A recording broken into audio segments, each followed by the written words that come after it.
కర్ణాటక నడిబొడ్డున ఉన్న ఉడిపి శ్రీకృష్ణ ఆలయం ఆధ్యాత్మిక భక్తికి దిక్సూచిగా, సంప్రదాయానికి నిదర్శనంగా నిలుస్తుంది. ప్రపంచం నలుమూలల నుండి భక్తులు ఈ పవిత్ర స్థావరానికి వచ్చి దైవానుగ్రహం పొందుతారు మరియు ఒక ప్రత్యేకమైన భోజన ఆచారాన్ని పాటించుతారు. శ్రీకృష్ణుడు బాలకృష్ణుని రూపంలో నవగ్రహ కిటికీ అనే రహస్య కిటికీ ద్వారా దైవ దర్శనం లభిస్తుంది. భక్తులకు తన ఆశీస్సులను ప్రసాదిస్తాడు. నిత్యం వేలాది మంది సందర్శకులకు ఉచితంగా అందించే ఈ ఆలయంలోని ప్రసిద్ధ అన్నప్రసాదం దైవ ప్రసాదంగా స్వీకరిస్తారు.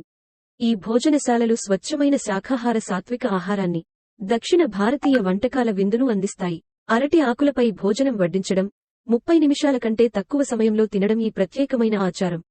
దేవాలయ ఆశీర్వాద ప్రసాదాన్ని అందించే ఈ సామూహిక విందు ప్రజలను విశ్వాసం మరియు సమానత్వంలో ఏకం చేస్తుంది.